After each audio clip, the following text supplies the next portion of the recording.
Hello. हम पढ़ रहे हैं अकाउंटिंग फॉर पार्टनरशिप फंडामेंटल्स। अब तक के लेसन्स में हम सीख चुके हैं पार्टनरशिप के बेसिक फीचर्स और पार्टनरशिप डीड क्या होता है। पार्टनरशिप डीड नहीं होता है तो इंडियन पार्टनरशिप एक्ट 1932 के रूल्स क्या होते हैं। और मैंने आपको लास्ट लेसन में काफी सारा होमवर्क दिया था। आई होप आपने वो कर लिया है नोटबुक में अच्छे से। एंड इस लेसन में हम इस चैप्टर को आगे अब कंटिन्यू करने वाले हैं। तो चलिए हम लोग स्टार्ट करते हैं। हमें जो टॉपिक करना है that is our topic number 5। तो जो हम करने वाले हैं दैट इज प्रिटी इंटरेस्टिंग। मैं आपसे कुछ जनरल क्वेश्चंस पूछूंगा, आप आंसर्स अटेम्प्ट कीजिएगा। Topic 5, decisions in partnership. मान लेते हैं, क्वेश्चन है ये, मान लेते हैं कि 3 पार्टनर्स हैं, ए, बी एंड एक हमारा फ्रेंड सी। अब हुआ क्या, सी पार्टनर ने कुछ हमसे बिना पूछे एक डिसीजन ले लिया है। और वो डिसीजन ये है, उसने एक एम्प्लॉय को सैलरी दे दी, जिसको सैलरी देनी भी थी। एक एम्प्लॉय जो काम करता है उसने हमसे बिना पूछे उसको सैलरी दे दी। तो क्या सी ने कुछ गलत करा कि सी ने ठीक करा? हमसे बिना पूछे दे दिया वो। सो प्रीटी लॉजिकल है, सी ने ठीक करा। ऐसे बार बार पूछने की जरूरत नहीं है, पार्टनर्स हैं, दूसरे को विश्वास होता है नॉर्मली, है ना। नॉर्मली तो विश्वास होगा, अगर कुछ एक्सेप्शनल केस है तो बात अलग है। नॉर्मली तो विश्वास होगा, तो ठीक है। अच्छा मान लेते हैं अगर सी ने सैलरी ना देके कोई सामान खरीद लिया, सामान परचेज कर लिया, तो ठीक है तो गलत है? तो भी ठीक है, सामान परचेज करना एक बिजनेस का नॉर्मल ट्रांजैक्शन है। सी खरीद सकता है सामान, बिजनेस के लिए सी सामान खरीद सकता है और सी इस तरह सामान बेच भी सकता है, या बिजनेस का कोई और भी काम हमसे बिना पूछे सी कर सकता है। सिंपल सी बात है। तभी तो सी हम एक तरह से हमारा एजेंट है, क्योंकि वो हमें रिप्रेजेंट कर रहा है। अब सी ने एक दो बार ऐसा करा, हमने कहा ठीक है सी कुछ नहीं होता। अब सी को लगा यार ये तो सही है, मुझे सही फ्रीडम मिल रही है। अब अगली बार क्या हुआ, सी अपने छोटे भाई को ले आया पार्टनरशिप में हमसे बिना पूछे। अब पहले 3 थे, 4 पार्टनर हो गए, हमसे बिना पूछे एडमिट कर लिया पार्टनर को। अब क्या यहाँ पे सी ने ठीक करा? तो सी ने जो पार्टनर को एडमिट करा है हमसे बिना पूछे, ये बिल्कुल गलत है। ऐसे सी पार्टनर को एडमिट नहीं कर सकता। या फिर मान लेते हैं सी ने सोचा कि मैं ना अपना प्रॉफिट शेयरिंग रेशियो चेंज कर लेता हूं हमसे बिना पूछे, तो क्या ऐसा सी कर सकता है? नहीं, ऐसा नहीं कर सकता। या फिर सी सोचेगा बिजनेस बंद कर देते हैं हमसे बिना पूछे, ऐसा सी कर सकता है? नहीं कर सकता। या फिर सी सोचेगा मैं पार्टनरशिप डीड को चेंज कर देता हूं, तो ऐसा सी कर सकता है? नहीं कर सकता। ये मेजर डिसीजंस हैं, ये बड़े डिसीजन। आपको समझ आ रहा होगा कि 2 तरह के डिसीजंस हो सकते हैं पार्टनरशिप में, या तो एक छोटे डिसीजंस या फिर बड़े decisions.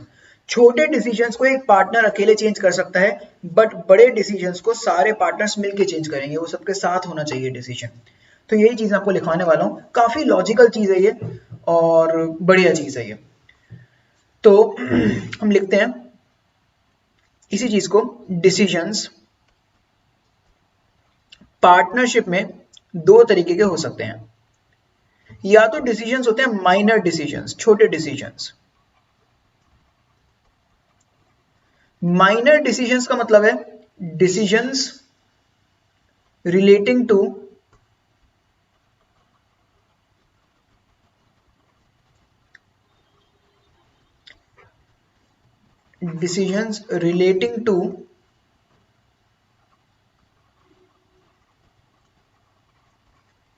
Operations of the business, जो बिजनेस के ऑपरेशंस है ना उससे जो रिलेट करते हैं।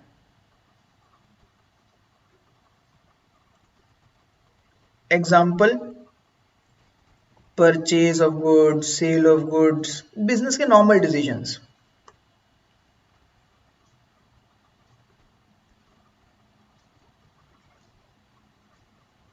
ठीक है। या फिर और जैसे एक्सपेंसेस पेड, कुछ खर्चा दे दिया, एटसेट्रा। तो ये होते हैं माइनर डिसीजंस, इनको कह सकते हैं normal decisions, minor decisions, business decisions. एक हो सकते हैं मेजर डिसीजंस। मेजर डिसीजंस वो डिसीजंस होंगे जो कि बिजनेस को ज्यादा इंपैक्ट करेंगे। डिसीजंस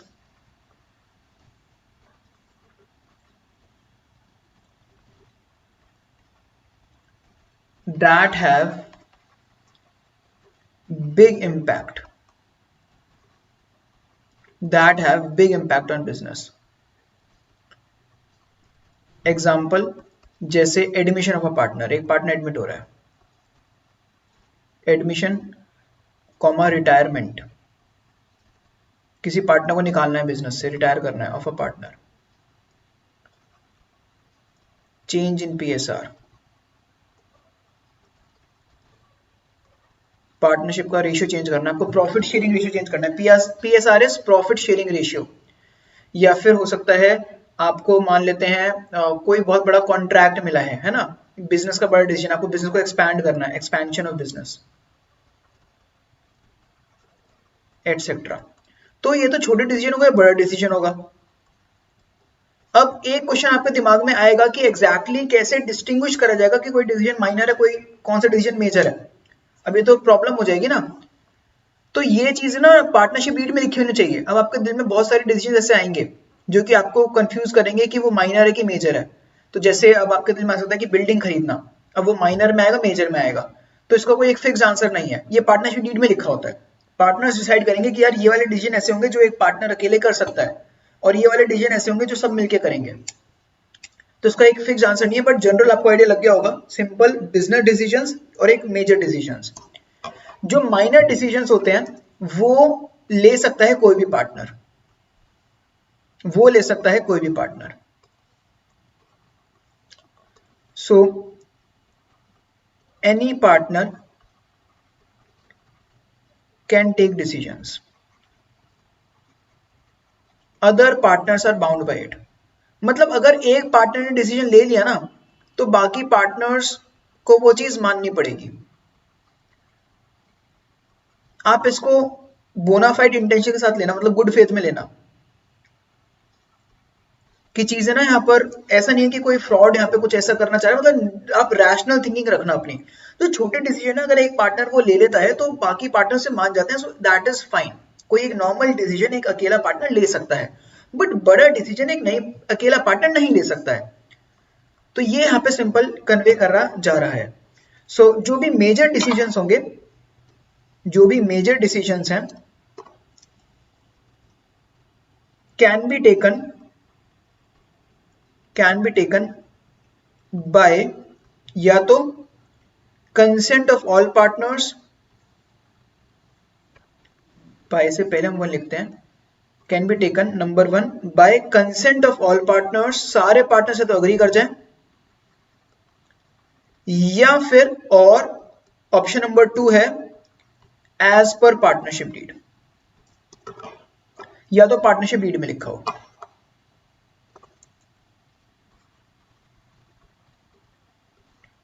मैं आपको समझाने के लिए कुछ क्वेश्चंस आपसे पूछता हूं।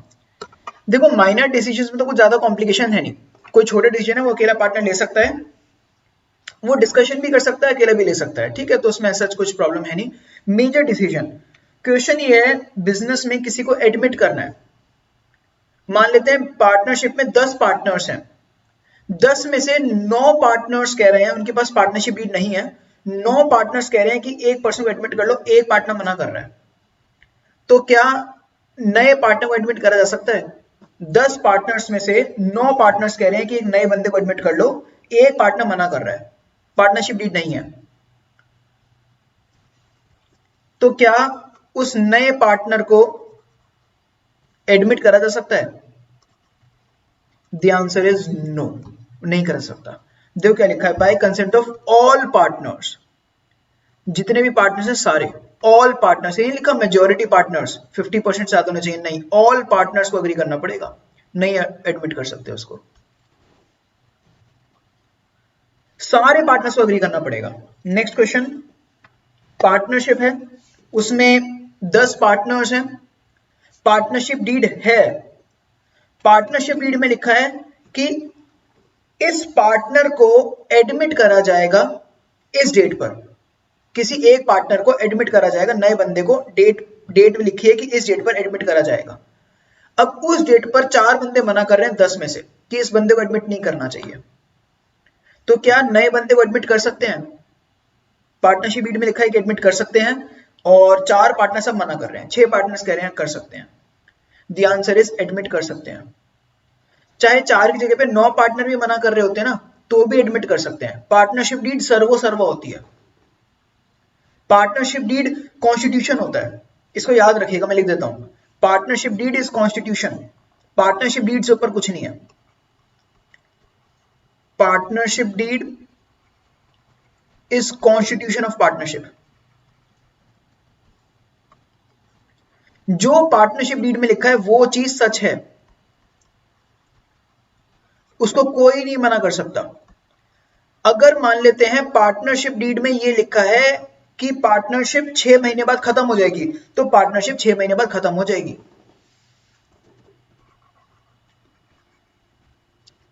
अब सवाल ये आता है कि पार्टनरशिप डीड को चेंज करा जा सकता है? The answer is yes. सारे के सारे पार्टनर्स मिलकर पार्टनरशिप डीड को चेंज कर सकते हैं। पार्टनरशिप डीड को चेंज करना is a major decision.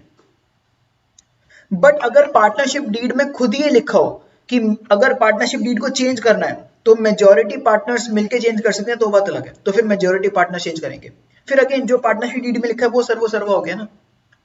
Partnership deed सबसे ऊपर है, अगर पार्टनरशिप डीड में कुछ लिखा है तो वो होके ही रहेगा।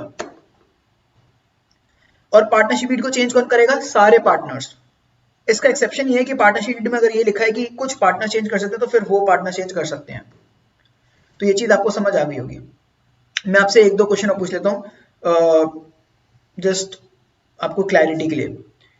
मान लेते हैं पार्टनरशिप डीड है, उस पार्टनरशिप में 5 पार्टनर्स हैं, 5 पार्टनर्स हैं, और पार्टनरशिप डीड में लिखा है कि जब चाहे तब ए अपने बेटे को एडमिट कर सकता है पार्टनरशिप में। पार्टनरशिप डीड में लिखा है, और ए एडमिट करना चाहता है, बाकी 4 पार्टनर्स मना कर देते हैं। बाकी 4 पार्टनर्स कहते हैं हमारी मेजॉरिटी है भाई, हम 4 है, तू अकेला है, हम एडमिट नहीं कर सकता। तो क्या ए एडमिट कर सकता है? The answer is yes, A partner admit कर सकता है क्योंकि पार्टनरशिप डीड में लिखा है। अगला क्वेश्चन, मान लेते हैं 5 पार्टनर्स हैं, और पार्टनरशिप डीड में ये लिखा है कि कोई भी पार्टनर कोई भी माइनर डिसीजन भी, छोटे छोटे डिसीजन भी अकेले ही लेगा, सबसे पूछ के लेगा। पार्टनरशिप डीड में लिखा है कि कोई भी पार्टनर सारे डिसीजन सबसे पूछ के लिए जाएंगे, कोई भी छोटा डिसीजन भी अकेले ही लेगा, तो ऐसा लिखा है। तो क्या पार्टनर एक डिसीजन अकेले लेता है, तो क्या उसने गलत करा कि ठीक करा? माइनर डिसीजन है, छोटा डिसीजन है, सामान खरीदना बेचने वाला डिसीजन है, तो उस पार्टनर ने गलत करा। पार्टनरशिप डीड सर्वो सर्वा है, जो पार्टनरशिप डीड में लिखा है वो मानना ही पड़ेगा। अगर पार्टनरशिप डीड ये कहती है कि एक माइनर डिसीजन भी सारे पार्टनर्स में लेंगे, तो सारे पार्टनर्स में लेंगे। तो आपको समझ आ गया होगा जो मैं समझाना चाह रहा हूं, डिसीजंस इन पार्टनरशिप। अगली चीज मैं आपको समझाना जो चाहता हूं वो है इस चैप्टर का, यहां से अब प्रैक्टिकल पार्ट शुरू हो जाएगा जो मैं आपको कराऊंगा। तो ये प्रैक्टिकल पार्ट का इंट्रोडक्शन टाइप की चीज समझ लो आप इसे, ये बेस बनने वाला है आपके अगले टॉपिक का। तो अब हम कर रहे हैं topic number 6। But topic number 6 से पहले एक बार मैं आपको टॉपिक नंबर 5 का कुछ पार्ट करा देना चाहता हूं, फिर हम टॉपिक नंबर 6 स्टार्ट करेंगे। Following differences have, question number 10 हम कर रहे हैं। Following differences have arisen among P Q and R, state who is correct in each case. कौन ठीक है आपको बताना है। डिफरेंसेस का मतलब है डिस्प्यूट्स, भाई लड़ाइयां हो गई हैं पी क्यू और आर के बीच में, तो कौन ठीक है आपको बताना है। P used rupees 20,000 belonging to the firm and made a profit of rupees 5,000. Q and R want the amount to be given to the firm. P ने फर्म के 20,000 रुपए लिए और उनसे मुनाफा कमाया 5,000 रुपए का, कहीं और कुछ इन्वेस्ट करा, कुछ भी करा, और Q और R चाहते हैं कि जो P ने प्रॉफिट कमाया है वो फर्म को वापस मिलना चाहिए। तो क्या Q और R ठीक है? कौन ठीक है इसमें, P ठीक है या Q और R ठीक है, क्या लगता है आपको?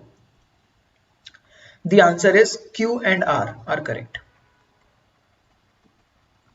अगर कोई पार्टनर बिजनेस का पैसा लेके जाएगा और बिजनेस के पैसे से कुछ कमाएगा तो वो पैसा जो प्रॉफिट मिलेगा बिजनेस में आना चाहिए। बिजनेस का पैसा था ना वो, ठीक है। तो ऐसे में आप बिजनेस का पैसा नहीं लेना चाहिए ना फिर आपको। अगर आपको प्रॉफिट कमाओ तो अपने पैसे से प्रॉफिट कमाओ। तुम बिजनेस का पैसा लेके जा रहे हो तो फिर जो उससे प्रॉफिट होगा वो बिजनेस में आएगा। अगला question, Q used rupees 5,000 belonging to the firm and suffered a loss of 1,000। पिछले क्वेश्चन जैसा ही है बट यहाँ पे लॉस हुआ है। यहाँ पे Q ने पैसा लिया है 5,000 रुपए बिजनेस का और लॉस करवा लिया।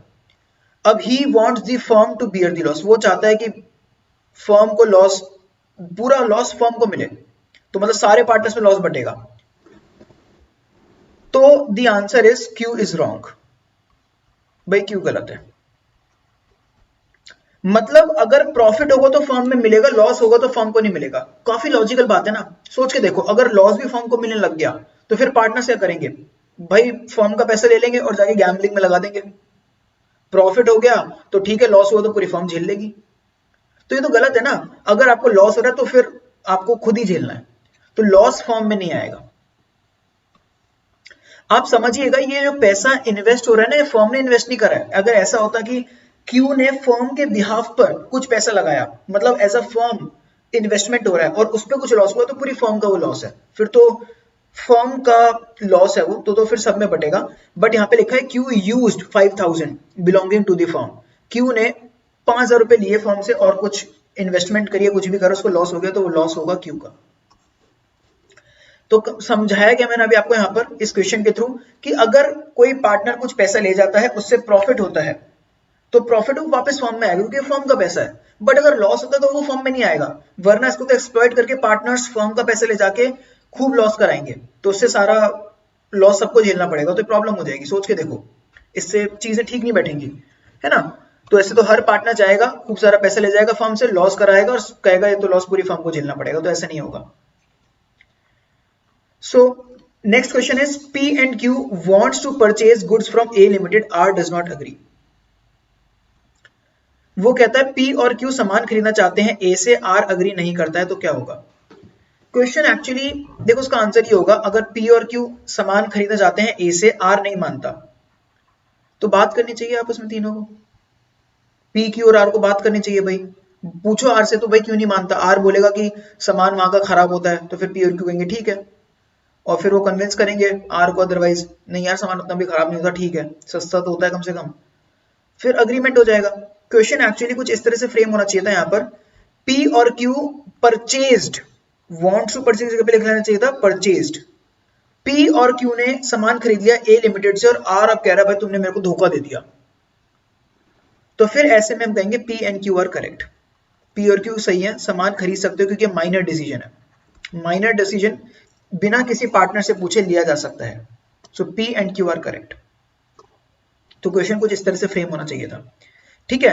And similarly next one, Q and R wants to admit partner C, P does not agree. तो क्यू और आर चाहते हैं एक नए बंदे को एडमिट करना, पी नहीं मानता। तो मेजर डिसीजन है एडमिट करना, तो उसमें सारे पार्टनर्स को मानना पड़ेगा, तो Q and R can not admit. और अगर क्वेश्चन ऐसा होता है कि क्यू एंड आर ने एडमिट कर लिया विदाउट पीस परमिशन, तो क्यू एंड आर ने गलत किया।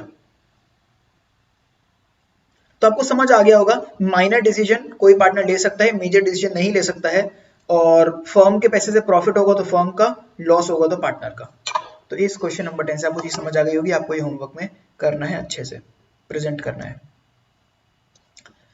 ना। अब हम करते हैं अपना next topic number 6, charge against profit and appropriation of profit. तो ये एक सिंपल टॉपिक है बट ये इंपॉर्टेंट टॉपिक है। एप्रोप्रिएशन ऑफ प्रॉफिट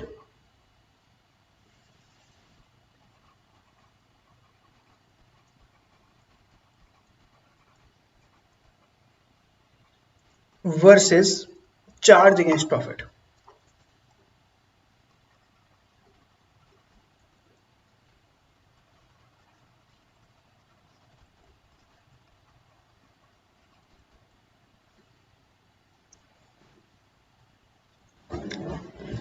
चलिए गाइस, हम ऐसा करते हैं, हम इस लेक्चर में इतना ही करते हैं।